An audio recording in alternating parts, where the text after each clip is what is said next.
Hello everyone, welcome to the DotPro show, your one-stop shop for all of your pro news you need this week. And last week we had it last week, so it's just this week this time. I'm here joined with my co-anchor Cyphus. How you doing, good friend? I'm doing good. Okay. I got to see your lone druid in action on Sunday. That was nice. It was fun. Oh yeah, I hate that hero, honestly. Fuck. Anyway, well, if you want to see more Lone Druid, hey, watch Pro Dota, because everyone is playing it the exact same way. Yeah. Anyway, all right, so pro stuff happening. There's been some stuff the pros have been doing. Most notably, the StarLadder qualifiers all finished up. If you were listening last, you know how we were looking forward to how that one was going to end up. Looks like we figured it out. It was Team Secret. Team Secret did indeed go through. Let me just make sure I got all this information correct here. So last week we were talking that Secret Ad Finem match was going to be the one to watch, and man, Secret stomped them. I watched it live, and it was painful. It was brutal. The game one felt like there was no contest from 3-4 minutes in. And then I was having a Twitch stream issue with game two, but what I got to see of the latter half of that match, it looked pretty much the same way. Yeah. Maybe a little more contested than game one, but and that's kind of what we were concerned with Adfinim. You see all these teams, a team has one really good showing, and you get really afraid for them that they might get a little overconfident, or it may have just been a fluke and they're not going to follow through. And it seems like that's kind of been the theme for Adfinim lately. Second place at a major, you don't want to cut that off. But kind of fell down at this qualifier, although they performed respectably. I don't know if you want to say they choked or just they lost to better teams at some point. They're still kind of fresh enough that you can't really say whether or not something constitutes a choke or what's a fluke or what's what their standard play is. And then in other games that they played following, they've also, I don't know if they just lost a lot of momentum after that loss and just got kind of burned out and on tilt. But it's been a similar story from our saucy Greek boys. There was a really weird pick in game one. Let me pull it back up. It was I want to say it was a last pick sniper. Yeah. So Adfinim got last pick. Yeah, against Ember. Yeah. Oof. Yeah, that's rough. And there were a ton of heroes being batted around as options. Secret picked up that I want to say Ember was a later pick in that draft, but they knew they knew they were going up regardless. They had the last pick, so even if Ember was their last pick, Adfinim knew what they were going to be going up against, and with almost no thought at all, they just snagged that sniper. Went right. Well, for it. I'm sure they were planning on it, right? But I don't know. This isn't too bad in all honesty. They just kind of got out drafted for the most part. If you have, Luna against Shadow Demon is never fun. Luna's an incredible hero, but being against Shadow Demon, I've played this matchup many times recently just because you kind of gotta play Luna right now if you're playing Dota 2 and you're playing carry. But Luna gets disrupted. The illusions almost kill you by themselves. I frequently just have to run away from mine, especially if I have Butterfly and they're just their glaive bounces hit me and my glaive bounces aren't even it's nothing to even bounce off of. But it is super rough. And then you add in Terrorblade there, and if you ever Manta as Luna and Terrorblade presses Q. And then you have copies. You have 3 Luna illusions, all with glaives bouncing everywhere, and then Shadow Demon also making his own Luna illusions. Plus Terrorblade, he's ranged enough that he can just hit Luna himself. So Luna is just fairly hard countered by both having Terrorblade and Shadow Demon to deal with. So you look at that and you say, okay, they're going this real heavy push team. They have Ion Shells on an Earth Spirit going in. We need something mid that can depush, and also be able to kill these illusions. And the Terrorblade they're just so ranged. You can get I don't even really know what else you can pick there that works out. Yeah, so the Ember was actually a really early pickup. So they Secret first picked the Shadow Demon, and that kind of forced Adfinim to deny pick that Luna. So they picked up Rubik Luna for their first double pick phase, and then Ember got picked up right after that. and then the Terrorblade was the 4th pick from Secret. Yeah. And then that sniper pick, man, it was something that, like, I mean, you know, I'm not a pro, I'm not even a high skill player, but it felt wrong. It felt really wrong to me just seeing that pick. That it didn't feel like I don't know, it just didn't feel like the right way to go. It didn't feel like they had any frontliners.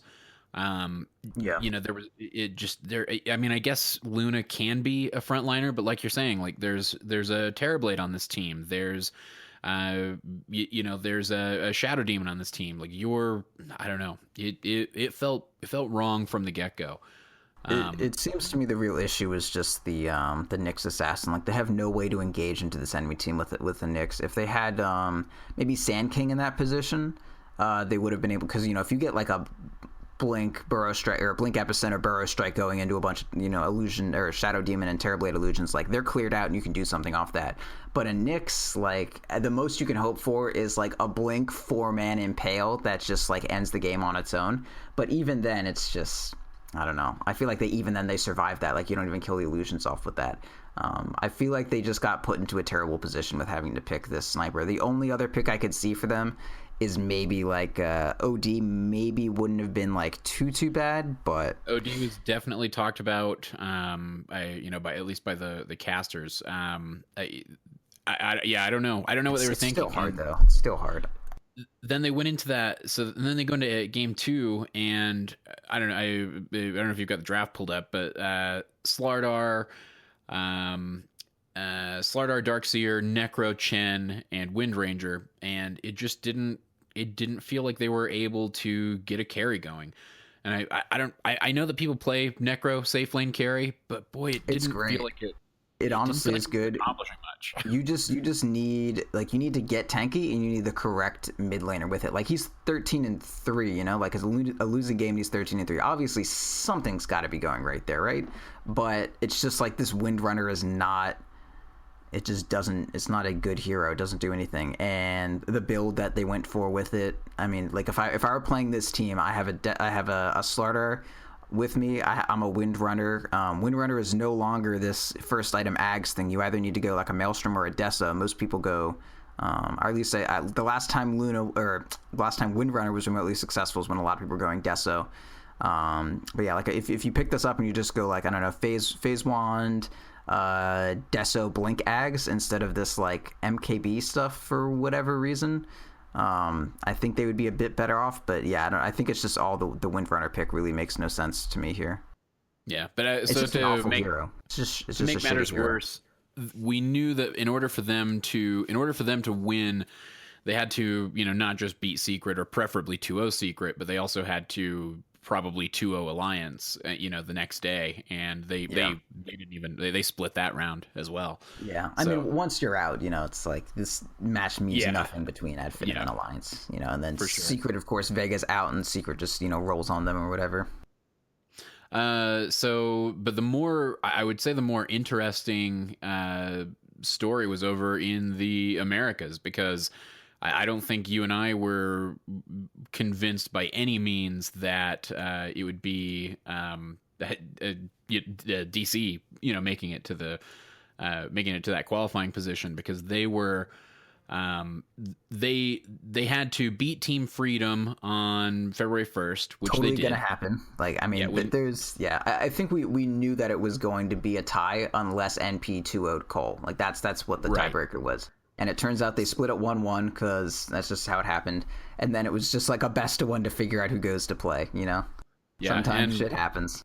Yeah, but you know, exciting for DC. I mean, that was a nail biter series all in all, for sure. So it was cool to see. I was definitely I was glad that I got to watch those games, for sure. Yeah, I mean, they picked Troll Warlord and they lost. You know, who saw that one coming? Yeah. And then I didn't get to see the second Complexity NP game. I watched the first one and then just assumed that they were going to be out. But it was over in 20 minutes, the second game, with Complexity taking it, and they must have just stomped. They absolutely had to have. Yeah, 20 minutes when you have a Tinker on your team, that's pretty brutal. yeah, they won with Mu having 0 kills. Like, that's got to be an interesting game. So probably worth checking out that second complexity and just to figure out how it went. Because I mean, I didn't watch this game either. I'm looking at it as like you win a game with like level 12 Luna with 0 kills and an Aegis. Like, what happened? Did they just like you're like, all right, you know what? Just take the racks. We need that shit. Yeah. Hey, 10 assists. You know, he was there. His participation was pretty damn near 100. So 100%. So. Yeah, I mean, I'm sure it's just like that's a weird thing to see.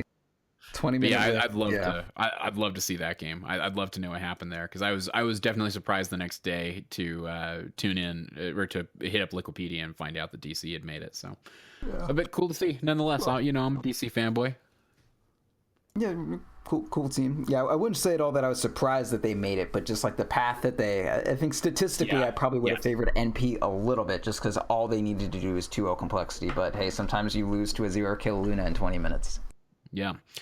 But you want to? Should we delve into DAC and maybe even start with old NP and complexity and or DC and complexity and NP? Hell, let's hit up that DAC as it's known. Yeah. So right now I guess we should cover what we know about the DAC main event so far. Sure. We have invited teams, e.g. Wings, OG, and Newbie. Oh, and OG, by the way, for the StarLadder, they ended up taking that second invite spot, as you predicted. So OG, EG, Wings, and Newbie are the invites to DAC. The Chinese qualifiers have wrapped up with Invictus Gaming, Vici Gaming, what's the VG.J? aka the real Vici team with 5 Fenrir ROTK, and then Aggressive, the God, and whoever this Freeze character is, who's also awesome. And then LGD Forever Young and IG Vitality. They'll round out the 4 Chinese teams. The America qualifiers, the SEA qualifiers, the European qualifiers, and the CIS qualifiers are all ongoing. So do you want to touch on anything from the Chinese qualifiers? I'm just really glad to see that Burning got through. I feel like Burning's team they could be really good.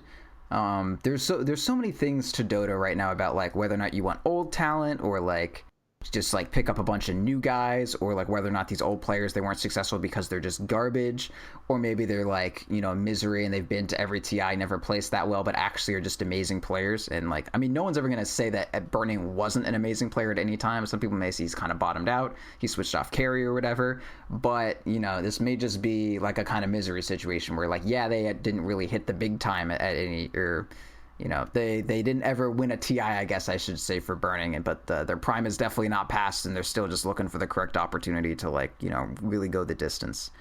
So I'm hoping that Burning kind of finds a stride in Dota 2 here. I mean, not that he didn't when he was on DK at like TI 4 and all that, but I'm just hoping he gets back into it. Yeah, for sure. Yeah, I didn't want to touch too much on the Chinese qualifier just because it's been 3 weeks since it went down, but yeah, it's worth noting those are the Chinese teams that made it through so in the Americas, let's give NA its moment in the sun. Let's start with them because that's in process right now. The group stages are through, with the exception of a match that is being played right now between Onyx and SG, which I've seen Onyx before. I don't know anything about SG. It's just the current Brazilian stack. Okay.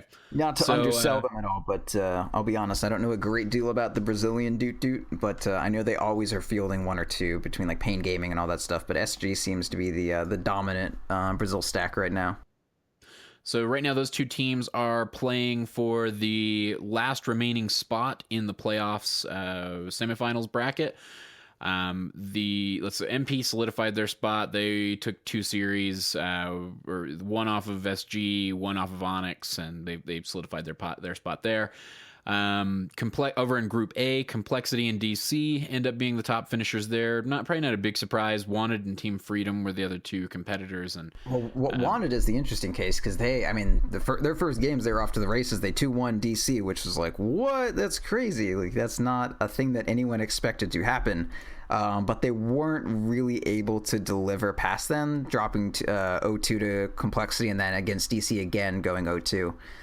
So a little disappointing for them, showing like a lot of promise and then maybe not delivering on it too hard. I was watching some of PPD kind of like streaming and answering questions about his team, and he was saying that they basically have been losing almost every scrim against like better teams. Like they haven't been scrimming, like DC and EG and that sort of thing, because they just like know that they'll get stomped because they just aren't there team coordination wise. But they felt good. Like the set that they won against DC was like they knew how to play high level Dota. They knew what to do, and if they found themselves in a situation where they are capable of winning, they would. But just the probability of them setting themselves up to win right now is just kind of low. So it's kind of interesting to see the dynamic between, like, it's not that we play well together, we're just bad. It's like we don't play well together, but we're good. So like things can just kind of click and then we 2-1 DC, or things just kind of don't click and we go 0-2 to complexity. So I'm just interested in seeing how they develop like as a team. Yeah, I wonder if they wouldn't have easily snagged the second place spot had they been in Group B. Yeah, that's the real question, I think. So, but either way, it's either going to be Team Onyx or SG Esports that makes it into that spot, and then coming up later this week, the first round, whoever wins that will play against Complexity in the first upper bracket round, and NP and DC get to go at it again in the first upper bracket round. Yeah, they're definitely like between the. I mean, DC is at least almost as good as EG, depending on the day of the month, or day of the week, or whatever you want to say. And I think NP is like, I want to say 5% below both. 5% below DC at like any given moment. Like they're just not. I'd say MP is like tier 1.5. Like they're really, really good. Don't get me wrong, but they're not going to win TI, at least not right now, right? But DC, yeah. I think, you put DC in their prime form, they can make it to the finals, they can win. Hence, last TI, they made it to the finals. Yeah. I mean, slight change up, but they, seem to still be doing really well. They did well at, the last few tournaments that they've gone to. Let's see, what did they play? Yeah, they got first place at ESL 1 Genting, third, fourth, second. Like, they're playing well. But NP is not quite there, so I think NA is just going to be a lot of like if there's only one qualifier spot to give, you're going to give it to EG because it's EG, and then it's just going to be like DC beating up NP every time, and like maybe DC or NP like narrowly missing it. But I mean, they're obviously competitive with each other, hence how they've been doing in qualifiers. Like, I mean, NP beat them last time, and then lost, in a best of one. But I think overall, like DC is, if you had to bet, I would almost always bet on DC. Yeah, for sure. So I'm with you, and I, like I said, I'm rooting for DC regardless. They're my flavor. Are you? You like DC over an NA team? Okay. Yeah. As far as my NA teams go, and all teams, because if I'm gonna have ridiculous like geographic location pride, it might as well be about Dota. That's my thing. I'm just saying, if you're gonna root for an NA team, it's not even like they're majority not North American. They're like overwhelmingly, like they kicked their one North American, and then we're just like, shit, we need one. And then they're like, Moon. They're like, yeah, he's good. Sure, take him. And it's like, all right, we're still NA. We have Moon Meander. Like, why not? I'm still gonna do it. All right. So for those who are interested in seeing the playoff matches, February 10th at 4 p.m. Eastern, you can tune in to the Complexity V2 TBD game, as we discussed, and then you can watch NP and DC play February 10th at 7 p.m. Eastern. So keep an eye out for those. Mark that on your calendar if you're looking for some interesting matches coming up. DAC probably going to be, it's going to be an interesting tournament. It's going to be a good tournament. So might as well see how everybody's looking before they go into it. Looks like the grand finals for that will be February 12th at 7 p.m. Eastern as well. So, if you're tuning in, keep an eye on that. Should we head over to SEA? Yeah. Yeah.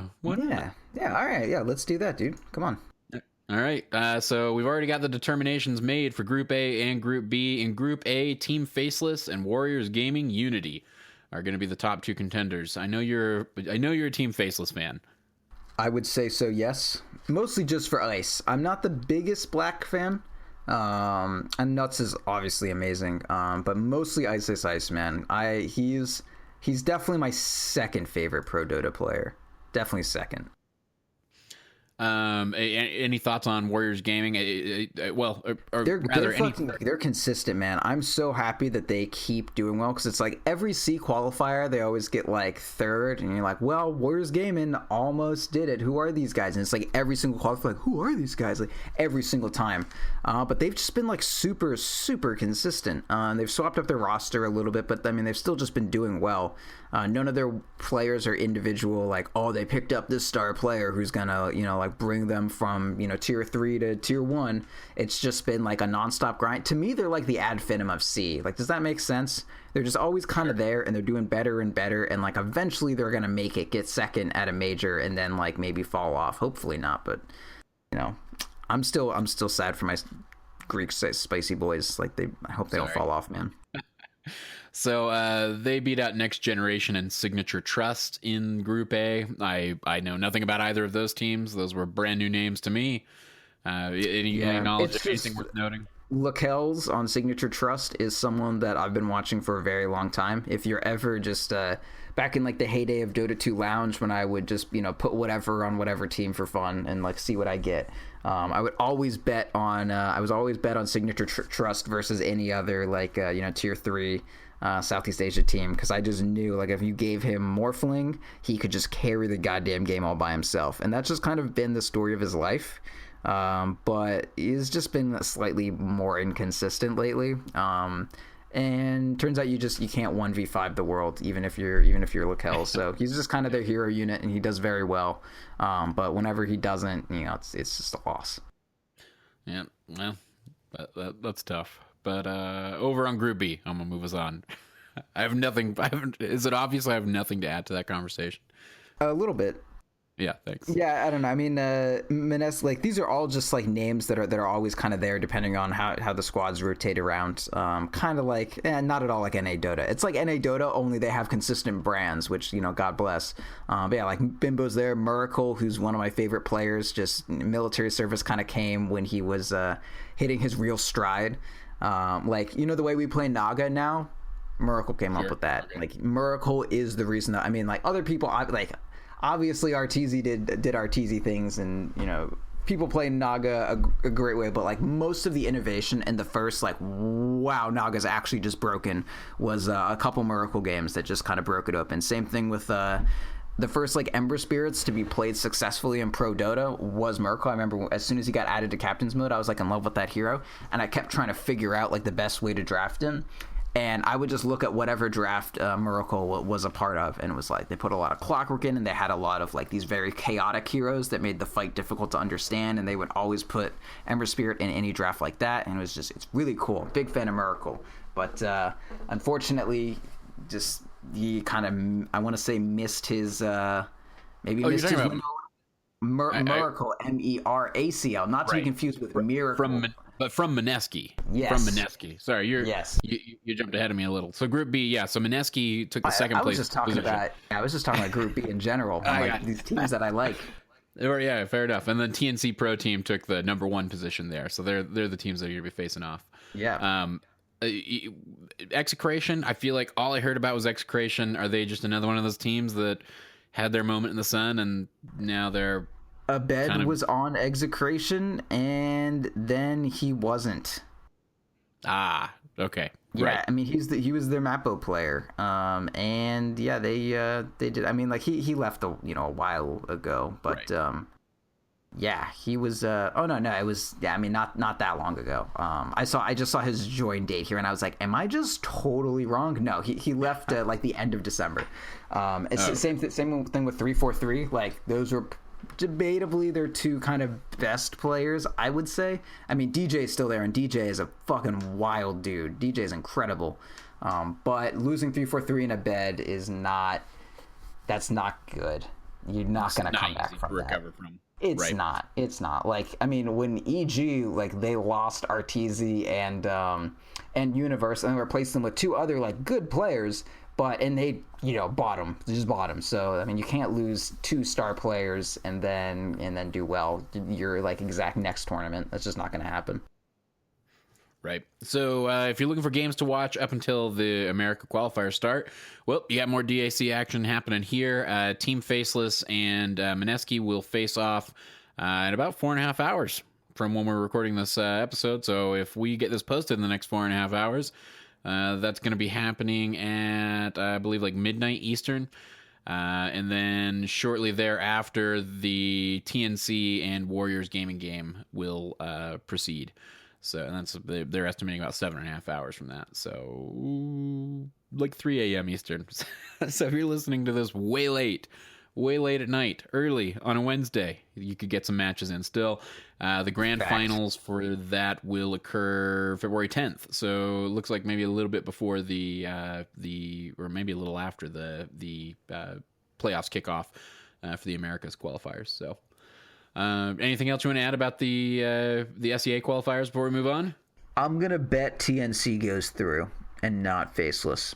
It's probably not going to happen, but I think that whatever the odds are, like if I was on a betting website and it was like 80% Faceless, 20% TNC, I'd take that bet in a heartbeat. I think it's more like 60-40 maybe at best.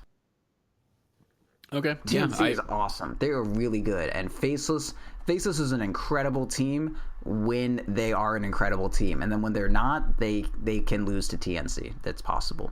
Well, I guess we're making predictions over in the Americas. I mean, do you think DC? Yeah. Okay. All right. Good to know. You got to go with the trends. That's, hey, when I was on Dota 2 Lounge, winning them Arcanas and Bugattis or whatever, I was like, just go with the trends. If a team won, it's not like they're just gonna lose. It's not how anything works. If you win, you're more likely to be a good team. And yeah, so I just, like EG beats Cloud9, right? In like every final they go up against back in the day, whenever there's a Cloud9 versus EG, bet on EG. They've been winning. So yeah. All right. Well, I'm going to move us over to the European qualifiers for DAC. Yep. Good old Europe. I think Ursinity will be pleased to hear that the Bears and Team Secret qualified, took first and second respectively in Group A, and Team Liquid and Cloud9 took first and second respectively in Group B. Over in Group A, Bears and Team Secret managed to beat out Not a Sincere and Ad Finum. And in Group B, Alliance and Ninjas in Pajamas are the big losers, unfortunately. Yeah. Any big surprises there? I guess not exactly a surprise so much as, it's just one of the paths that history decided to take. There's a fork in the road, and you got to go one way, and this is just the way it ended up. Ad Finum dropping, not winning a single set, a single game. Sad to see. Yeah, it's painful. Everyone here rooting for the Greek Spicy Boys, but no success. Yeah, I feel bad for him. I don't know why I was in your camp for sure. I was rooting for Ad Finum over Secret, and because I like a good underdog game, and Secret always feels like no matter what iteration of Secret we're talking about, they always feel like they're one of the teams to watch. They're one of the teams to talk about. They're that kind of an organization, So why not root for the underdogs? Yeah, I don't want to be a bridge burner or whatever, but if you steal money from the people on your team, I don't know if I would ever forgive that. Can we stop and just be like, literally stealing from your team? That's like, while saying that you're like better than everyone, like, or rather like more moral and like a more reliable organization, like. You don't steal from your employees and still have that's not.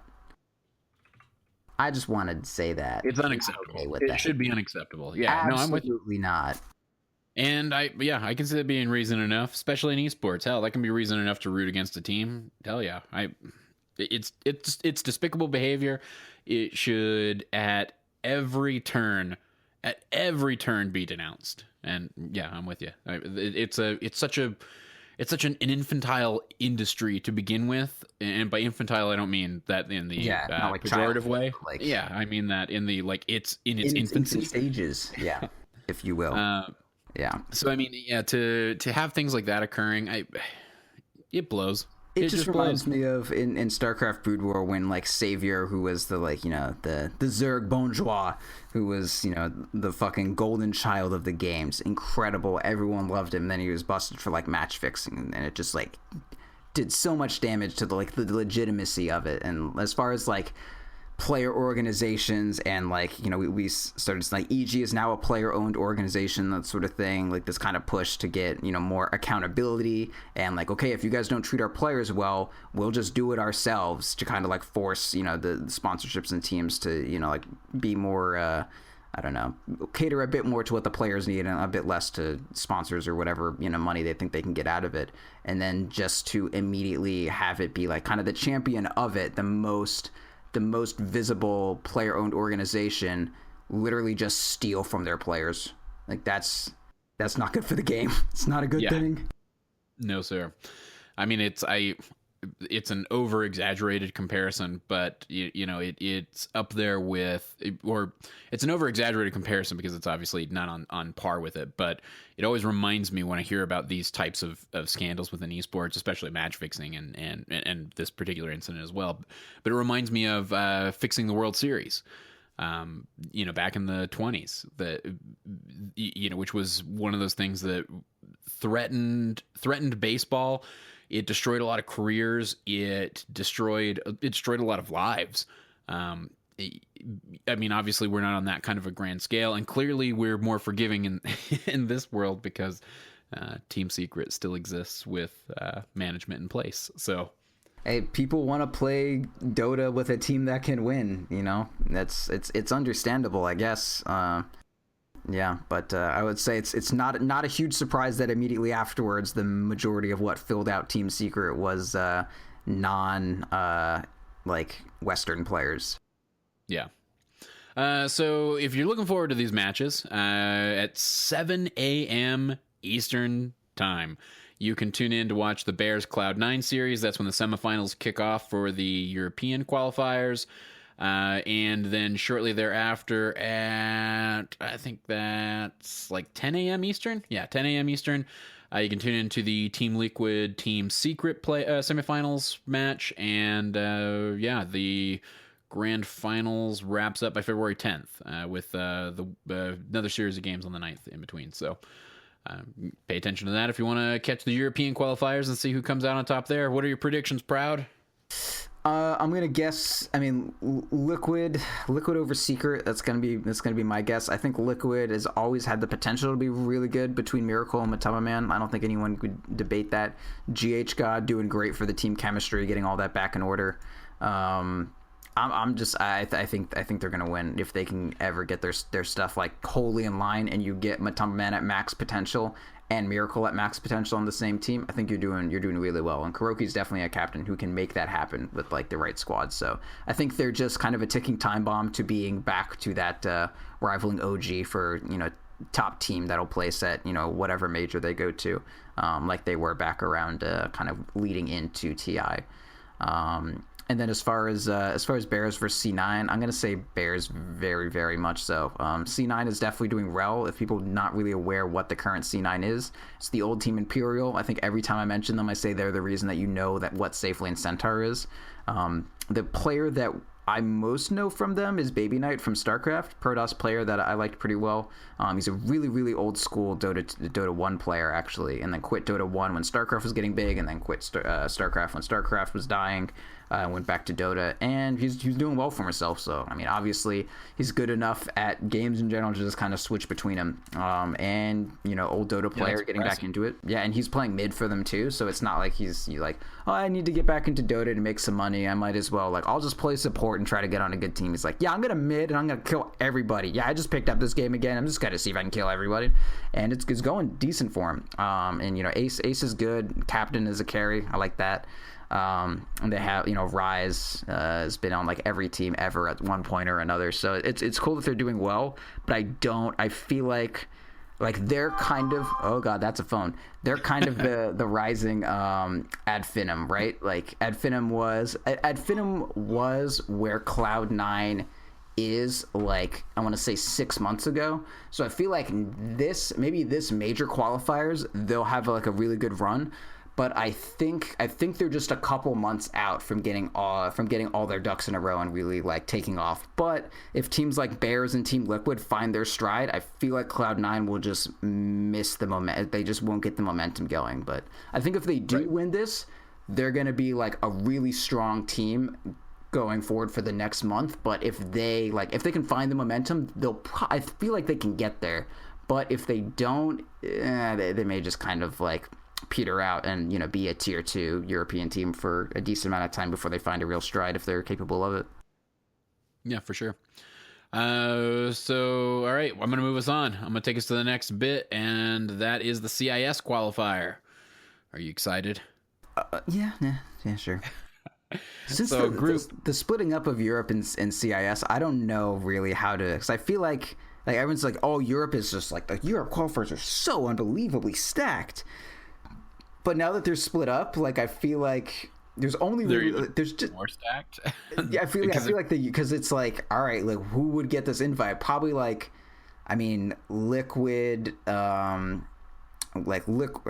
who's in Europe again? Yeah, Liquid, Secret, Bears, and NVP seem like the top 4 teams that I would pick out of here. And then you have like, you know, Empire and Vega both are, you know, might be good at some point, but they're just kind of like leftover stacks and just like teams that are trying to get their, you know, just get their crap together.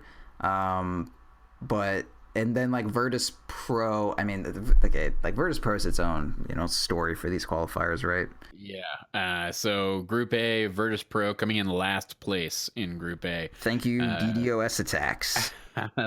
Unable to win a single match, and which is what happens when you cannot play Dota 2. They're all default wins because they couldn't play, so they lose. That's what happens. Yeah. That sucks. Yeah, so now we have this like dedicated CIS region, and the team that deserved to get through is just not there. So it's just going to be like whatever, in a European sense, probably tier 3, maybe tier 2 at best, but whatever tier 2 CIS team manages to go through, will get it. I mean, it's just nuts to look at this list and see, you know, Effect, Team Spirit at the top of Group A, and, you know, even the 3rd place finisher being being at LQ, a team I know nothing about, that I could not tell you if I've ever heard their name ever before in my life. I don't know. It's weird to see Virtus Pro down there for sure. Well, Effect has Afro Ninja on it, and if we remember from last DAC, that was kind of the first time that Hellraisers, which was kind of like the first very successful like CIS pub stack that you know, like actually did well and had what Dread on it, who's more of like a streamer or whatever. And Afro Ninja was their mid player, and they just had really good team chemistry, and they did great. So maybe Effect is just going to be like the Hellraisers that I root for. Although, I mean, Hellraisers was cool because their team was named Hellraisers, and Afro Ninja is very fun to say, and Dread is a great nick for a player to have. But Effect, this icon kind of sucks. It's not a devil made out of letters, and it's not even a devil at all. So I don't know if I can root for them quite as much. But Satchelo, great player, love him. Afro Ninja, great, love him. But we'll see how they go. And Team Spirit, speaking of Virtus Pro, that's where DK Phobos went, right? Yeah, DK Phobos is cool. It seems like Team Spirit is just like leftover of all of the people who have been on VP at one point or another, but aren't in this new successful stack, and they're just like, well, guess we'll be the new Team Spirit. Yeah. Okay. Yeah. That's what I wondered. Because I knew DK Phobos, and for some reason I had associated with him with Virtus Pro in my brain. But yeah, and now I remember why. Yeah, because DK he was Phobos, Virtus Pro.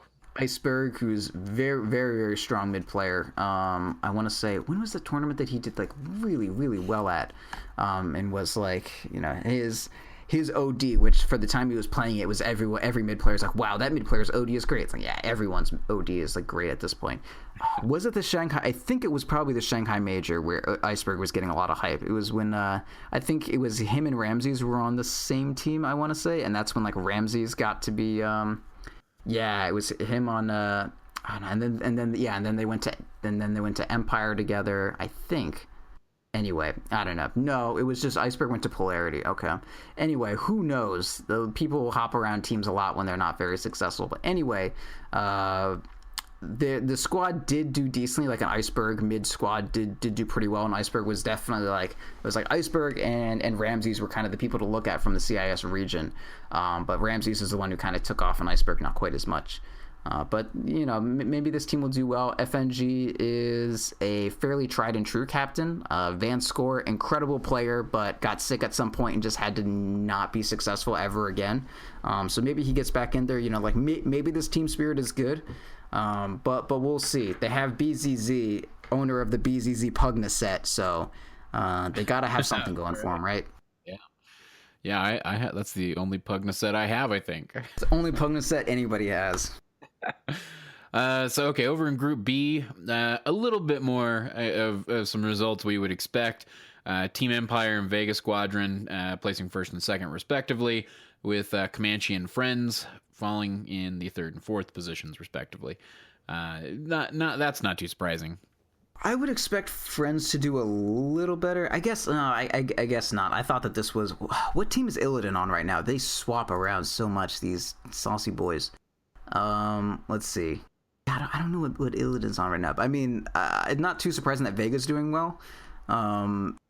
They have Dityara on. Yeah, Ditya's there. G is their mid player. G, one of the most successful CIS mid players of all time. Time and time again, he does well. He does very well with a team that kind of plays around him. Mag, notably, just kind of like left whatever team he was on to go join Vega Squadron and kind of take them out of the pits and bring them up to be a tier 1 CIS team. Last year they won kind of the first tournament after TI, beating out EG in the finals, like I want to say 3-1 or 3-0 or something. So it's not like it's not like they've never been successful. Like, this has never been a successful squad. They were really strong last year, and then they kind of petered out as the year went on. But, like, Mag is definitely good. Suneko, one of the best supports or players in the world. Just so happened he just didn't work out with the last Na'Vi squad. But Ditya and Suneko, notoriously kind of difficult to play together or to play with, but they play together well, or they play well together. So hopefully they'll be successful, and just, I don't know. I kind of feel like these players, I don't know them personally or whatever, but just like their play styles, it just kind of, I don't know. It kind of makes sense that they would be decent together. So we'll just see how it goes, right? But I actually have decent amount of like pretty high hopes for this team if they ever get all their stuff together. Like a lot of really good potential between them. They have kind of the like really good safe laner, and then the more stable mid player. It's kind of like an aggressive Shiki kind of situation between the two of them, but a little bit different because G is a little bit more like farm oriented, and Ditya's also a bit more farm oriented. But I don't know. I feel like this team could do well, but I don't know. We'll see. And this may, like, this VP less CIS qualifiers may be the like general situation or atmosphere they need to kind of take off. So yeah, we'll see. Yeah, so for the semifinal playoffs, you'll have Effect versus Vega Squadron, and then Team Empire versus Team Spirit. Those matches start up on February 11th. I believe it's at 8 a.m. Eastern Standard Time. So keep an eye out for that if you're interested in checking out the CIS qualifiers. Predictions there? I'm gonna say I expect Vega to get through. I know Empire is doing better than them, but I feel like Vega can beat Effect, and I feel like they can just go through from there. But if not Vega or Effect, I think it's between Vega and Effect. If Effect is just like kind of fluking, Vega will beat them and go on and like reclaim their throne against Empire. But if Effect is like legit, actually like very solid right now, then they'll blow through Vega and just take the whole thing. Cool. Well, those matches will be going February 11th through February 13th. The grand finals being on the 13th, obviously. So I think that kind of concludes it for the DAC. Anything else you want to add about that tourney before we move on? Yeah, I think that's about it. I do kind of like that the DAC is unapologetically just more Chinese teams than Western. I kind of like this idea of like highlighting the region or whatever, or making it, like the world against China, and just see how things stack up. I think this whole narrative like China is unstoppable and we have to try to defeat them from like the TI1 era discourse among Dota players. I think that's kind of gone, but I do like the idea of just every region's best teams against like everything that China can put together. So I'm looking forward to it. It's cool. I really do like the region wars. It's fun to just root for shit like that. I hadn't really thought about it. I guess I hadn't thought about it by that framework. But yeah, I'm with you. That's a great storyline. You're totally right. That's how I'm going to be through the lens the lens through which I will watch this event, which is going on April 1st through April 14th, or April 1st through April 4th is the main event. If you guys want to, you check it out. That's a little bit of a wait, but hey. The group stage is March 28th through March 30th as well. So basically the 28th through the 4th is when everything will kick off after these qualifiers wrap up later this week. Basically, I think they'll all be done by the time we record again. So yeah, we'll update you and let you know. I want what it would like if a Chinese team wins that, like they're just gonna be Lubu in my eyes because they just like rose out of everything China could muster and just like the strongest warrior in the Warring Kingdoms. Yeah. Anyway, I love Dynasty Warriors. Anyway. All right, so I got a little bit of pro news here that I'm gonna read off for you. Team Fnatic posted earlier this week on February 6th that Mushi was leaving. They had this to say. End of an era gets thrown around a lot to the point that when a true legend steps away, the occasion is often lost amongst the traffic. Today, such a juncture weighs heavily on our hearts. After 2.5 years with the organization, 5 major campaigns, and a monumental drive to put Fnatic back on the Dota 2 map, we now bid a fond farewell to Mushi. It's hard to shy away from the fact that the team has been suffering recently. In the months following the International 2016, the roster was never really able to settle, and unfortunately this reflected in our results. It is with regret that now we come to this impasse where one of our founding players and most iconic figures has found the best solution is to relinquish his position in order for Fnatic to find a new way forward. Yeah, tragic stuff, man. Mushi is kind of similar to Burning in that they are players that at some point should have won a TI or, a major if there were majors before TI or whatever. But Mushi hasn't really, even won like a major tournament. And a lot of that isn't his personal skill around TI3. I think it was pretty much agreed that Mushi is just the best player in the world. Maybe Aka could take that title, or Kuroki, or whoever was, or probably S4 honestly. But like Mushi is no joke, man. He's a legend. It's like, if you watch True Sight, the fact that Raven and I'm forgetting the other player's name. Was it Cuckoo? I'm not sure. Anyways, there's a reason why they just didn't ever say anything back to Mushi when Mushi gave them criticism, because they were just like, I don't know. My God told me that I did something wrong. Guess he's like, I'm not going to say no. I'll go to hell. And that's just who Mushi is. He's incredible, honestly. Like, such a strong, but the fact of the matter is just like whatever has been going on just is not working. And kind of like my idea, if your lane is losing, maybe like just leaving your lane and going off to do random stuff is not the most efficient way to go about recovering, but it definitely introduces an X factor, and doing what's standard is clearly not working, so try to do something crazy. And I feel like this is kind of what we're seeing. They're just trying to figure out something to work. I know this is a little bit of a tangent. I'll get us back on track right afterwards. But I had a game earlier today that I was playing where with Mushi. With Mushi, me and Moosh, we go way back. I call him Moosh because we're so close. But I had a game where I was playing Underlord offlane, and I had some guy last pick a fucking Mushi. Magnus, a Mushus, if you will, and decided he was gonna duel offlane with me, and it did not go well. We were getting wrecked, and I heard in the back of my mind Commander Proud telling me what to do. And I just bailed. Went and found farm elsewhere and turned that fucker around. It was a really nice thing it was a good result following your advice. So, in conclusion, thank you, Mushi. That's right.